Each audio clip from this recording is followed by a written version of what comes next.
I've always loved winter nights, the peaceful snowfall outside, the warmth of the fireplace, and the quietness all around. But that night, the cold seeped into my bones for a different reason. Because at 12:30 a.m., in the middle of a freezing blizzard, someone knocked on my door. Knock, knock, knock. I lived alone in a small cabin deep in the woods. The nearest town was 20 miles away. No one should have been out there at that time. I glanced out the window. There was no one. Then, again. Knock, knock, knock. But there were no footprints in the snow. I felt uneasy. I slowly walked toward the door, my breath shallow. Through the peephole, I saw a man standing there, but something was off. His skin was bluish, covered in frost. His clothes were torn and frozen stiff.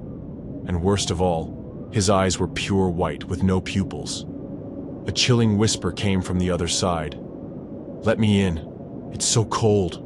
But the man never moved his lips. I took a step back. My hands trembled as I reached for the lock.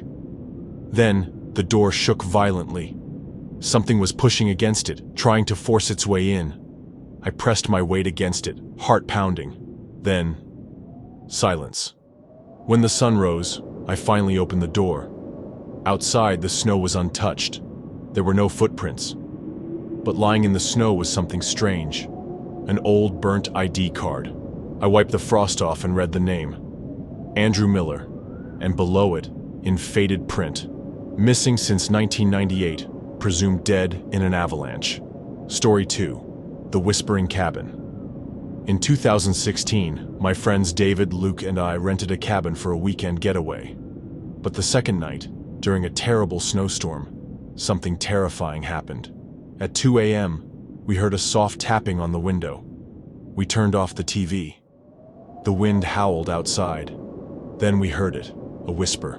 "Let us in." We thought maybe we were imagining it. But then, every window in the cabin started knocking at once. Tap, tap, tap, tap, tap.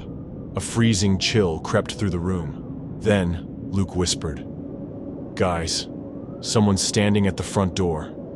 David grabbed a flashlight and slowly opened the door. No one was there. But in the snow, there were footprints leading to the cabin, but none leading away. Whoever had come never left. The next morning, we packed up to leave. But as we stepped outside, we froze in terror. The entire cabin was covered in white handprints, and on the door, written in dried blood, were the words, "Welcome to the Whispering Cabin." Story 3. The Disappearing Hitchhiker. It was January 2018. My friend and I were driving down a remote highway, surrounded by snow-covered trees and thick fog. At 3 a.m. we saw something, a girl standing by the roadside. She was wearing a thin jacket, her long hair soaking wet. We pulled over. "Do you need help?" I asked. She said nothing, just gave us a faint, tired smile, and got in the back seat. The air inside the car felt colder. She sat in silence. I glanced in the rearview mirror and noticed her seatbelt was still unbuckled. Then, my friend whispered, his voice shaking, "Dude, she's not wet anymore." I turned around, and the back seat was empty. We slammed on the brakes.